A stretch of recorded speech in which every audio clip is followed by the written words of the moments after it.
And when you go out to life's struggles and adventures, you will raise a banner. You will raise a banner who follow you. For the deaf who follow you.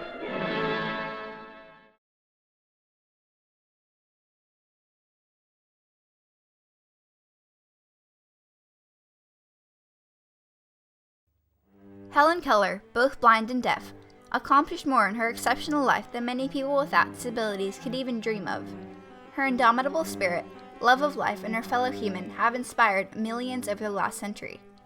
Helen Keller was a pioneer, overcoming incredible personal obstacles and prejudice to prove to the world the limitless capacity of a person with disabilities. Helen broke numerous barriers for those with disabilities and other marginalized members of society by courageously educating the world as to their capabilities and needs, and erected new barriers to protect against further injustice.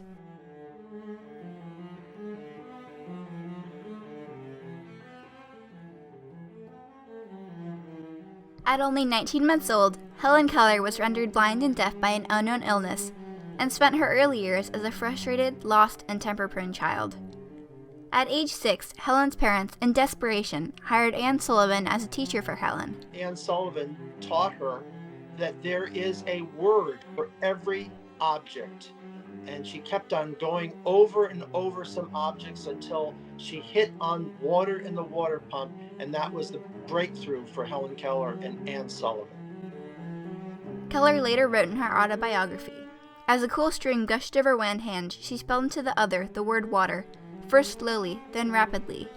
That living word awakened my soul, gave it light, hope, joy, set it free. There were barriers still, it is true, but barriers that could in time be swept away." Thus began a lifetime partnership. There's no more remarkable example of a talented teacher and a brilliant student as there is with Anne Sullivan and Helen Keller. With Anne Sullivan's constant guidance, Helen learned to read and write and many different codes for the blind, and became fluent in 5 languages. Defying society's expectations, Helen, a true pioneer, became the first deafblind person to graduate from college. In fact, she graduated cum laude with a bachelor's degree from Radcliffe College, the women's counterpart of the then men-only Harvard University, paving a path for others to follow. In the early 1900s, people with disabilities were routinely considered lower class. You weren't expected to be able to function in the world on your own. People with disabilities would be considered sort of, folks who should remain in the house and not be presented to company. The awareness of the needs of those with disabilities was also in its infancy. For example, when Helen was in college, she was fluent in the many disparate systems of raised or embossed code that existed for visually impaired people. She later played a pivotal and decisive role in the selection of Braille as a system of writing for the visually impaired, opening new pathways to education. Choosing Braille also broke barriers to independence by allowing the eventual development of assistive devices for the blind. If there had been many standards of Braille, it would have been very hard for us to develop a product that could be used not only by people in the United States, but by people who are around the world. Helen met 12 American presidents during her lifetime, her charismatic personality evident in her correspondence with many of them on her impassioned causes. She was astutely intelligent, using both Braille and regular typewriters to share articulate and eloquent communications with millions across the world. A prolific writer, Helen penned over 12 books and 475 essays and speeches on countless humanitarian and political topics, continually cracking the impediments of prejudice against those with disabilities. One of Keller's humanitarian causes was preventing infant blindness by utilizing silver nitrate eye drops in newborns' eyes. By publishing articles in the Ladies' Home Journal in 1909, Keller reached nearly 1 million women, creating positive and ongoing barriers to infant blindness by spreading the word and ultimately helping the treatment gain acceptance in the medical field. In 1915, Helen co-founded Helen Keller International, which began as blind relief efforts for European soldiers. She later visited and brought hope to disabled servicemen at over 70 Army hospitals nationwide, and helped to put in place legislation for rehabilitation services for wounded veterans. Beginning in 1924, the American Foundation for the Blind employed Helen as their most famous ambassador for over 44 years. Both organizations gave Keller opportunities to traverse the globe to campaign for the rights and needs of people with disabilities. During an era in which social norms dictated that most women stay at home, Keller visited an astounding 39 countries and befriended numerous foreign leaders.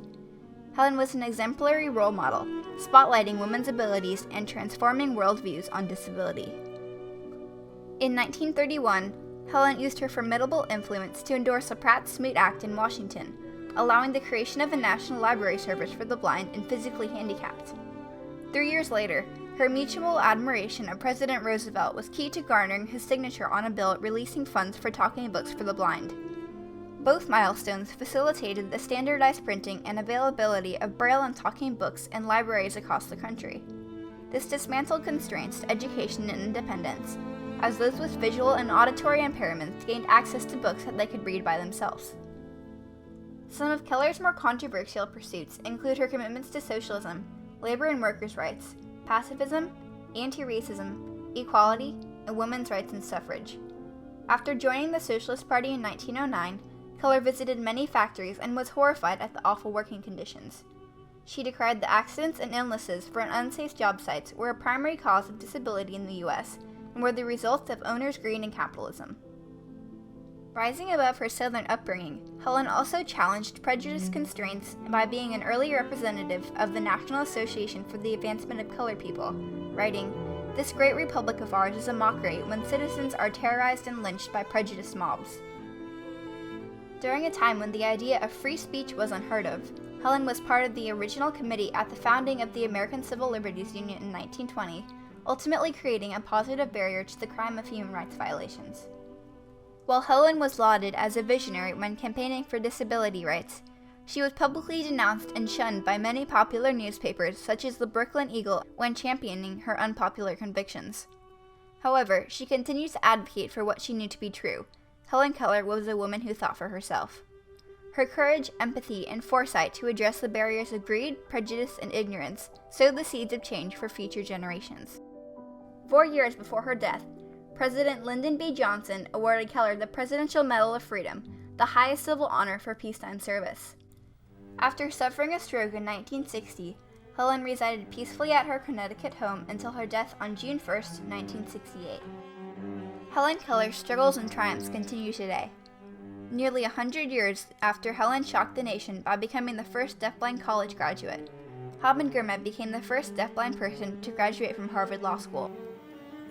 Many people reduce the story of Helen Keller to one thing: a woman who succeeded despite her disabilities. Disability never holds anyone back. Disability is never the barrier. The barrier is society and expectations. Although there is more work to be done in eliminating the inequity that faces people with disabilities, the fruits of Helen's impassioned activism indeed influenced the course of history.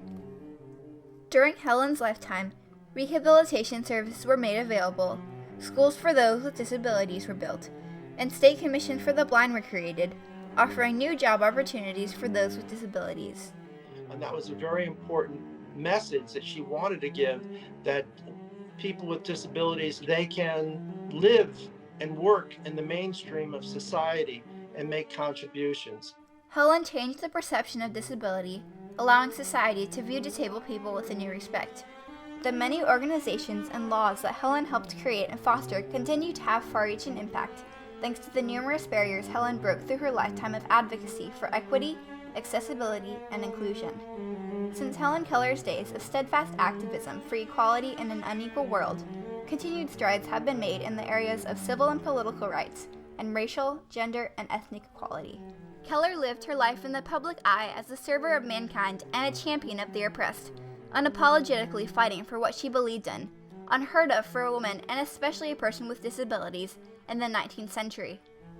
When Helen Keller, a blind visionary, tore down the barriers that handicapped humanity, she caused a waterfall of positive change in the world that is still flowing today. And spell out letters at a time the headlines. I mean, it would take her 2 minutes to go over maybe 2 or 3 sentences of a headline in the newspaper. After getting such little information into that brain, coming back and giving so much back to society, it's just incredible.